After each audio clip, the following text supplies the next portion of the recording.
I wanted you to raise my. Yeah. What it do? Goddamn, I ain't react to one of bro videos in a long time. He always coming in rare with these shits, you know what I'm saying? But he the king. He the king. He the king of this shit. This is why the only nigga I'll watch when it come to theories. Alright? But if you got a suggestion like anybody else you want me to react to, you think better than my nigga Alex Bale, shoot your shot. Send me that link, nigga. Alright? But yeah, we finna get into it. I ain't never really watched Twilight before, so he might give backstory and might help me out, you know what I'm saying? But yeah, we gonna see. I am familiar with the name Bella though, you know what I'm saying? I am familiar with that shit, but I ain't never watched Twilight a day in my life. I don't know what the fuck that shit about. I'm knowing this is something about like vampires or niggas biting each other and shit, but that's all I ever see when it comes to the pictures. You know what I'm saying? I don't know what this shit about. But yeah, we finna get into it. Grab your snacks, roll that thing, pull that thing, do whatever the fuck you gonna do so that we can watch and vibe and break down this motherfucking conspiracy theory. What the fuck this nigga talking about? Let's get into it. You're impossibly fast and strong. Your skin is pale white and ice cold. You don't go out in the sunlight. I know what you are. Say it out loud.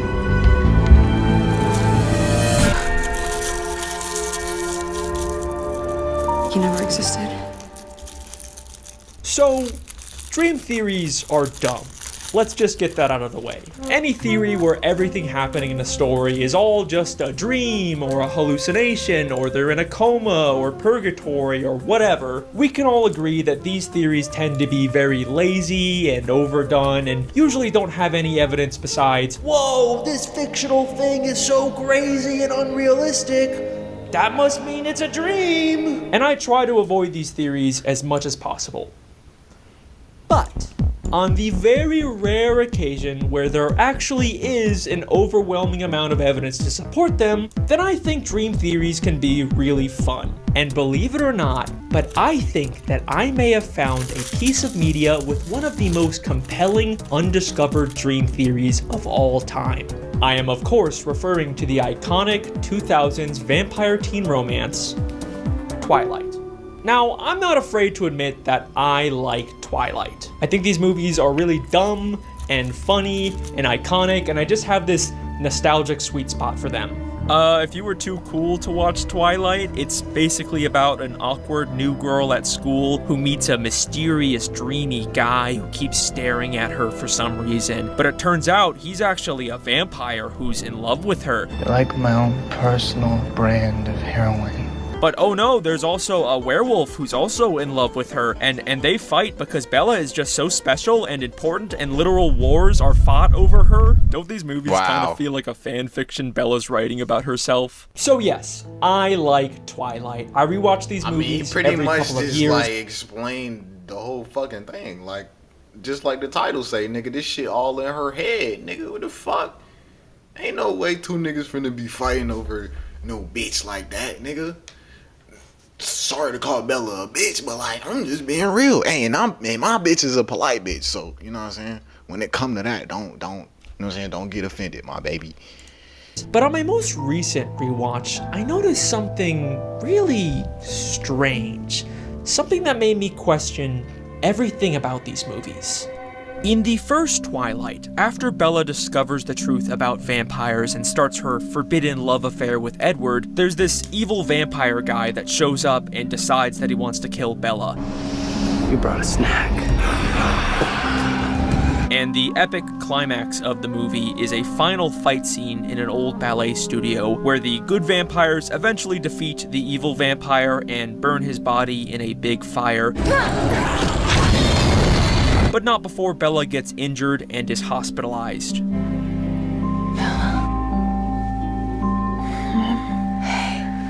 Bella then wakes up in a hospital room with her mom, who thinks that she just fell down some stairs. What happened? Well, when you fell, you broke your leg. You tripped. And you fell down 2 flights of stairs. Now obviously, this is a lie that they told Bella's mom. These movies are full of lies like this to keep the vampire's existence a secret. Whenever the weather's nice, the colonies disappear. Wow. I mean, that right there should show you how the fuck the Draconians work, nigga. And them motherfuckers is vampires, nigga. Do you know who Dracula is? Dracula is the original, like he in the bloodline of Queen Elizabeth and them niggas.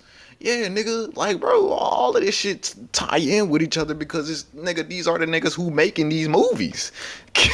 And they just mocking niggas, or they trying to, you know, like, just put this shit in your face and have it, or make it be entertainment when really it's something entirely deeper, nigga, that you just entirely fucking lost about. But yeah, bro, that she straight up just said what the fuck was what this movie is based on regarding the vampires, you know, not, or telling lies to keep themselves hidden. Like, bro, that's how this shit go, nigga. Dr. and Mrs. Collin yank him out for like hiking and camping and stuff. And Bella is ultimately fine in the end, and they have a beautiful happy ending where love wins.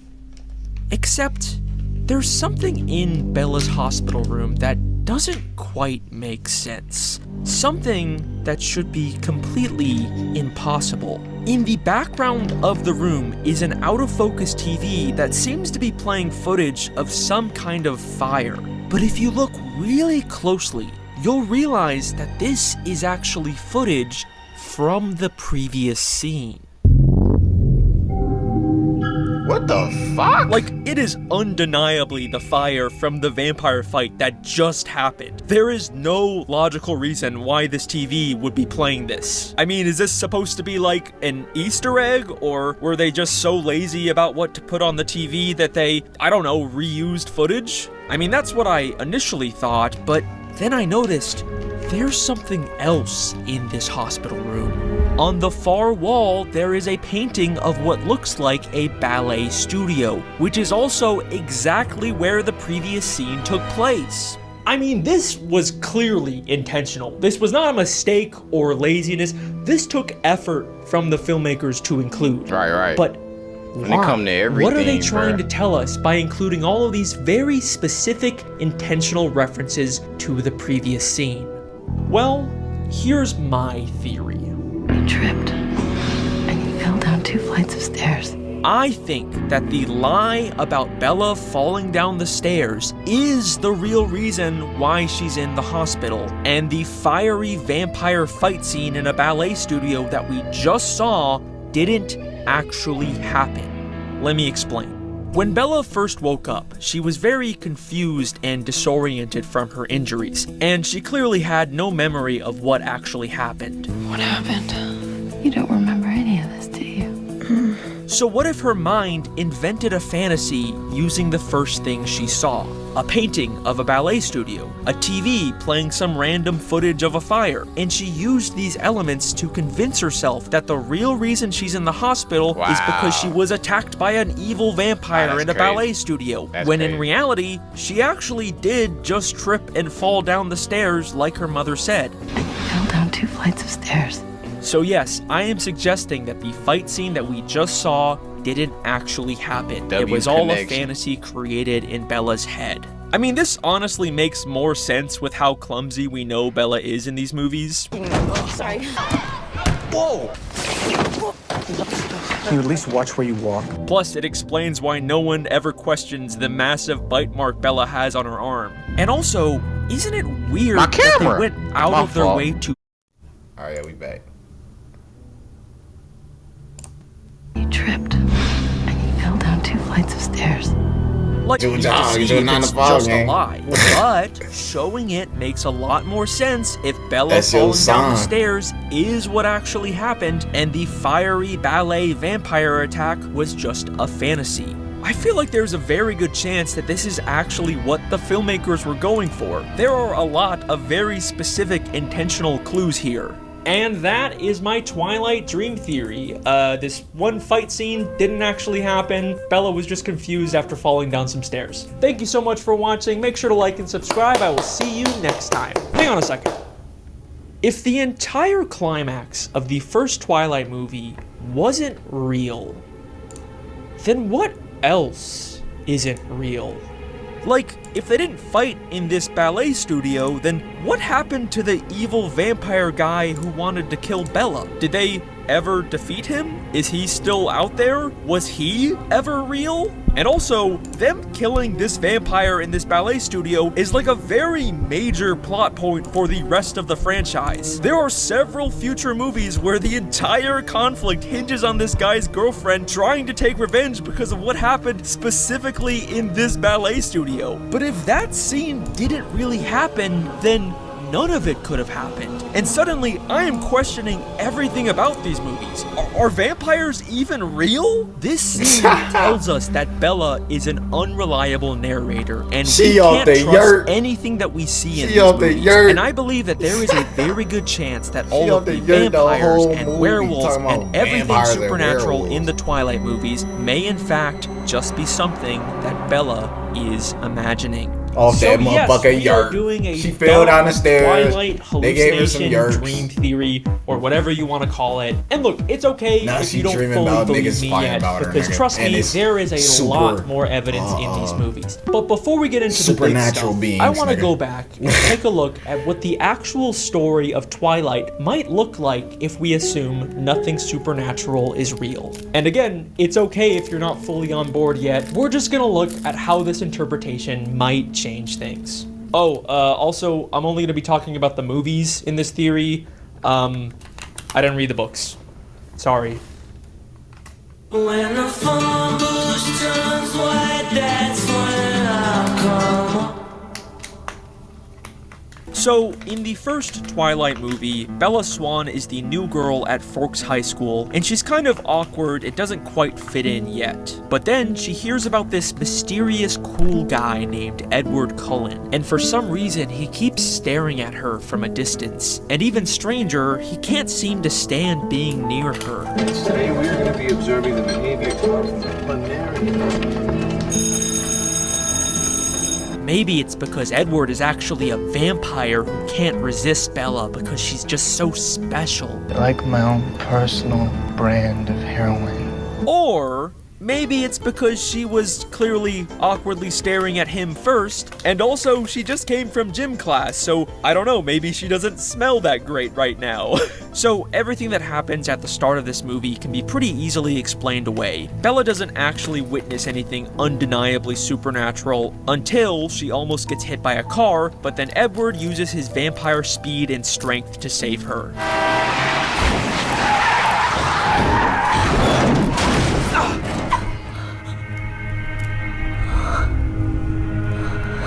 But once again, just like with the ballet scene, Bella ends up in the hospital.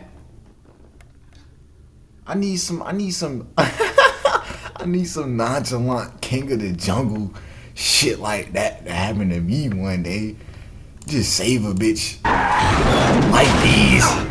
Just save a bitch like these.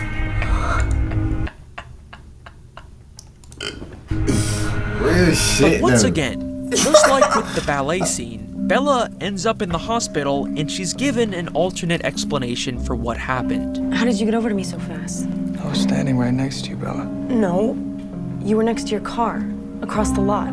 You stopped the van. You pushed it away with your hand. Bella, you hit your head. I think you're confused. Yeah, She's told that she's hit her ass just like confused these. and disoriented from hitting her head, and Edward was Hit her actually ass just like, standing "Aw, right nah, next you to off her. a yerk Nothing or something. supernatural You off a actually yerk or happened. something, shawty. Again, we're supposed I to ain't help assume you. that I ain't these are save you lies from to no hide car. the fact that Edward is a vampire, but what if, just like with Bella falling down the stairs, Edward actually is telling the truth here, and Bella's memory of what happened is the lie? You might experience some post-traumatic stress or disorientation. I mean, isn't it strange that all of the unambiguous supernatural things that happen in these movies don't start happening until after Bella gets into an accident and possibly hits her head? It also feels like all of these supernatural things conveniently make Bella's life seem less awkward and embarrassing. Bella didn't clumsily fall down the stairs. She actually got attacked by a vampire in an exciting, epic fight scene. She didn't awkwardly embarrass herself in front of the guy she likes. He's actually a vampire who can't resist her, and he used his vampire powers to save her because he's in love with her. Don't these sound like excuses she's making up? Now look, I'm not trying to say that Bella is this sad, crazy person who can never accept her mistakes or flaws. I think she's genuinely going through a tough time in her life, and this might just be a way for her to cope with things. Plus, she might have a head injury that's seriously affecting her perception of reality. So I do feel a lot of sympathy for Bella in this interpretation of the movie. From this point on, Bella keeps witnessing more and more supernatural things, and I think these could all be fantasies that are fueled by the old local legends she hears about, and late-night internet research that just ends up confirming her biases. Oh my god, his hand was cold. That must mean he's a vampire. I mean, to be fair, I've done shit like this in these videos. I can't really criticize her. We even hear directly from Bella that during this time, she's been dreaming a lot about Edward.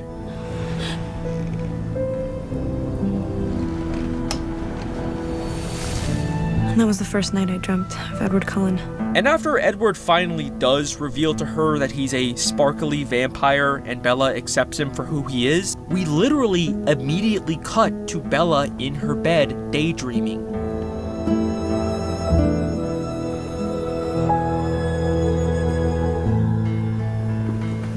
I mean, this transition really feels like that scene was all in her head. It's almost like Bella never actually interacted with the real Edward Cullen after their first couple of awkward encounters. I'm afraid you'll have to stay in biology. Just have to endure it. Bella then goes to Edward's house and meets all of his vampire family, and they spend a bunch of romantic time together. You better hold on tight, Spider Monkey. But then, right after this, we get a really weird scene with Bella at a diner with just her dad, where they talk about how Bella is always alone. What about any of these other yahoos in town? Anybody interest you? Dad, we can talk about boys? Yeah, I guess not. I feel like I leave you alone too much. You should be around people. I don't really mind being alone. Which is a weird thing for her to say after she literally just spent a bunch of time with Edward and his family. And it's not like her relationship with Edward is this big secret, because right after this scene, she introduces him to Edward. I want to formally introduce myself. I'm Edward Cullen. Hi, Edward. So why lie here? This conversation almost feels like a moment of truth is poking through, and Bella briefly admits to herself that she's not actually spending time with a bunch of vampires. I don't really mind being alone. And then we get the iconic vampire baseball scene that we all love. Okay, now I see why you need the thunder. And if you're wondering why Bella would imagine a vampire baseball game of all things, well, the scene right before Bella leaves with Edward to play is Bella on the phone with her mom talking about baseball. So, how's all the baseball stuff going? Oh, Phil's working so hard. You know, spring training. We're looking for a house to rent in case things become more permanent. Once again, I think Bella's fantasies are taking inspiration from her real life. Her mom sounds pretty happy spending time with her new husband in his new baseball career, so maybe that's why Bella imagined her own version of that happiness. Oh, Phil's working so hard. You know, spring training. Then, of course, the evil vampire guy shows up and wants to kill Bella, so she has to run far away to keep herself and her father safe. But in order to convince Charlie to let her leave, she says some pretty horrible stuff to him. Look, Bella, I know I'm not that much fun to be around, but I can change that. We can do more stuff together. Like what? Like watch baseball on the flat screen? Eat at the diner every night? Steak and cobbler? Dad, that's you, that's not me. Bella, come on, I just got your back. Yeah, and you know, if I don't get out now, then I'm just gonna be stuck here like Mom. Now, we're supposed to think that this is a lie she made up to protect him. But of course, we know that there is a very good chance everything about this evil vampire guy and Bella running away to have an epic fight in a ballet studio is the actual lie. So, in the moment, I do think Bella actually means what she says to Charlie here. Yeah, and you know, if I don't get out now, then I'm just gonna be stuck here like Mom. Now, of course, Bella feels bad about this later, which is probably another reason why she'd invent a fantasy about an evil vampire hunting her. I mean, it's not her fault she said those terrible things to her father. She's not a bad daughter. She was actually protecting him from the evil vampire. She doesn't need to feel guilty. Again, I'm not trying to say that Bella is this terrible, irredeemable person. She's clearly going through a lot, and after falling down some stairs, she does come back and apologize to her dad. And that is the story of the first Twilight movie without the supernatural. And again, it's okay if you're not fully on board yet, because the next movie in the saga is where everything really starts to click together. So let's take a look at Twilight: New Moon. Word.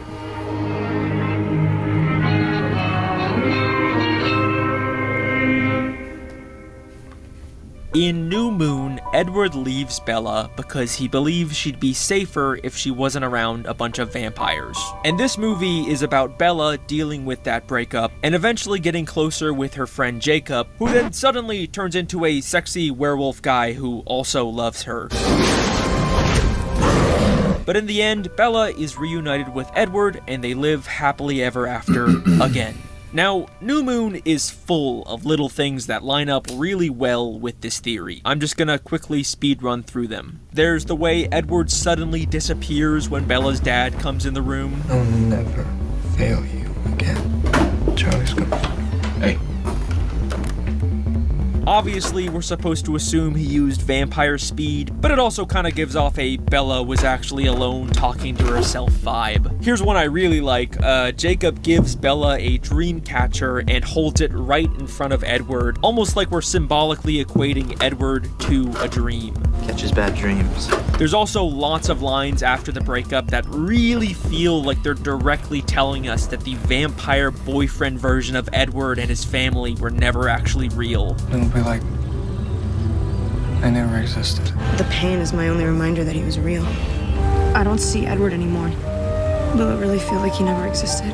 Bella also has this wolf painting in her room before she finds out Jacob is a werewolf, so maybe that's another real-life inspiration example. And also, once again, in this movie, Bella gets into another 2 accidents where she hits her head.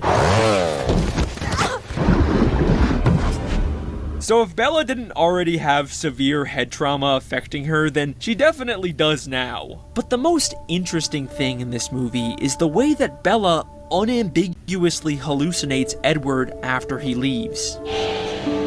Keep walking. Stop. You alright? This is never explained as some kind of supernatural vampire thing. Bella is just straight up hallucinating, and now it's being directly acknowledged by the narrative. I thought that I saw something. You're insane, actually. I saw him. Maybe I'm crazy now. I guess that's okay. I think that the true story of New Moon is really about Bella struggling to hold on to her fantasy and slowly coming to terms with her reality. I don't see Edward anymore. Will it really feel like he never existed?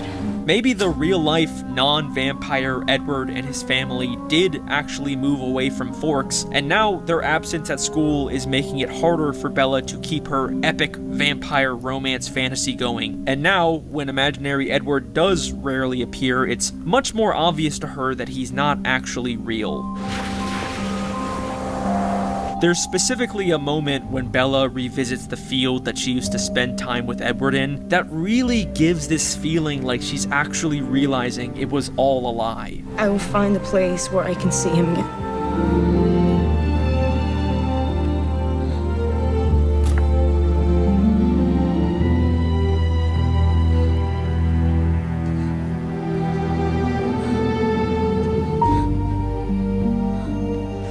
Bella then realizes that the only way to get Edward and her fantasies to come back is by getting into more life-threatening accidents, just like the ones that originally started these delusions. If a rush of danger is what it takes to see him, then that's what I'll find. but it only works temporarily. And eventually, there's a point in this movie where Bella starts spending a little more time with her real-life friend Jacob, and a little less time focusing on the vampire Edward fantasy. I wish I could tell you about Jake. He makes me feel better. He makes me feel alive. And it seems like she might actually start to accept her real life for what it is and finally be willing to let go of all of these supernatural fantasies. The hole in my chest. Well, when I'm with Jake, it's like it's almost healed. But then something changes. As Jacob and Bella get closer, it becomes clear that Jacob wants something more romantic from her. But Bella, understandably, isn't really interested in something like that right now, so she keeps turning him down. Probably has that flu that's going around. What? I can't hold your hand? Jake, please, don't do this. Why? Because you're about to ruin everything. And I need you. And then suddenly, Jacob decides to leave Bella and completely stop talking to her. Jake, your dad says you have mono. He won't let me visit, but would you call me? Hey, it's me again. I'm sorry about what I said at the movie theater. I just wanted to hear your voice, so no pressure. Jacob, please, call me. This is obviously very tough and confusing for Bella, and it's very similar to what she experienced with Edward at the start of the first movie. And I think this unfortunately leads to Bella backsliding into her fantasies again, because the very next time she sees Jacob, oh look, he suddenly looks completely different, and then oh, he's also a sexy werewolf now, and he was actually just avoiding Bella to protect her, just like Edward. I promised I wouldn't hurt you, Bella, and this is me keeping that promise. See, it wasn't her fault that he left. Everything's happy again. Yay! This is pretty much exactly what happened in the first movie. Bella felt alone and embarrassed, and she got a head injury, and then suddenly a big supernatural fantasy took over her life. I even feel like it's the same situation where she never actually saw the real Jacob again, and everything after him shutting her out is a complete fantasy, just like Vampire Edward. But having a fantasy werewolf Jacob back in her life is not enough for Bella this time. She still wants Edward back too. I'm alright. Until I'm alone. But I realize where I have to go. What I have to do to see him again.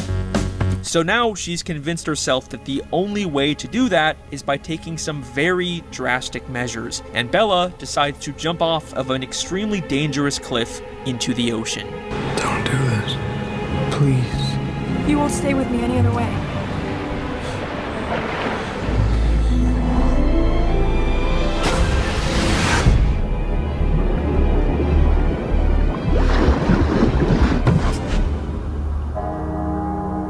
Bella accidentally hits her head and gets knocked unconscious, and it seems like she's about to actually drown. But then thankfully, Jacob is able to suddenly show up out of nowhere and pull her out at the last second, and she thankfully survives. Come on, Bella. Breathe. And also, her plan seems to have worked because she's immediately given an opportunity to be fully reunited with the vampire Edward in another epic climax, this time set in Italy. And once again, they live happily ever after, and that is the story of Twilight New Moon. Except, just like last time, there's another very strange hidden detail that heavily implies that the climax of this movie also wasn't real. It's something that, if you don't believe this theory yet, I guarantee will convince you that I'm onto something here. I believe you. From the jump, I believe you, Alex. I ain't gonna lie, this bitch is off of far beyond the yerk. She gotta be on Fent at this point, gang. Cause what the fuck is going on, bro? This bitch is delusional. I'm ready to get to the end of the vid, y'all. If y'all want to watch this on your own, you can watch this on your own if you like Twilight. But I'm not really much of a fan of Twilight, so I don't know. You know what I'm saying? I'm just like, bro, this bitch is crazy. I don't know what the fuck she got going on. Everything else is the lie. Bitch keep falling off the cliffs and steps and shit. Like, bitch keep falling and shit. But I still have one final thing to share with you that I think you'll find very, very interesting. Right after we're shown this funeral, we cut to Jacob speculating about how Vampire Bella might fake her death, and listen closely to what he says. Maybe they'll say she was in a car crash. Or tripped and fell off a cliff. Maybe they'll say she tripped and fell off a cliff. Oh, wow. And he is saying this literally at the same La Push beach where Bella jumped. Wow. Tripped and fell off a cliff. Eventually we'll have to tell him you didn't make it. Will never see me again. I never existed. So, there you go. It's up to you whether you want to believe this I little believe extra you, Alex. final Great. drowning theory, but I think there's some pretty compelling evidence for it. And of Great course, shit. even though Bella's guilt and struggles do manifest here, ultimately this is still all a wish fulfillment fantasy where everything gets to work out in the end. So this Bella how doesn't females actually actually lose like Charlie. Like, y'all think so? Like, this how they actually like, or used to? Nah, bro. And everyone still gets their happy endings, and I think that is at least a nice, comforting final thought for Bella as she drifts away into the water. And that is my Twilight dream theory. I know it is very sad and very dark, but at the end of the day, it's just a new way to look at these movies, so you can take it or leave it. Valid. But I It's think valid. it Hey, adds it's a lot valid, of Alex. interesting new It's layers valid. on a rewatch. Love it. I'm sure I will keep making more dumb dream theories that end with a character having a final death hallucination. I promise I'm not trying to do this on purpose, but until then, thank you so much for watching. I will see you next time. I need my nigga Alex Bale to come with some more, bruh. Come more, my nigga. I'm gonna need you to spam these shit, but I know it be taking him like a while. He be having to observe all the movies or all the shows, all the episodes and shit. Like, this nigga be deep diving. Shout out to bro. But yeah, I'm off this bit. You already know. Remember what I said. If you think somebody better than my nigga Alex Bale, come with it, nigga. Come with that link, nigga. Send that link in them socials or in the comments, bro. Help the channel grow. Let me know to help the channel grow. I'm off this bitch. Y'all have a blessed night, blessed ride, blessed afternoon, wherever you at. This ain't even that channel. I'm out, y'all.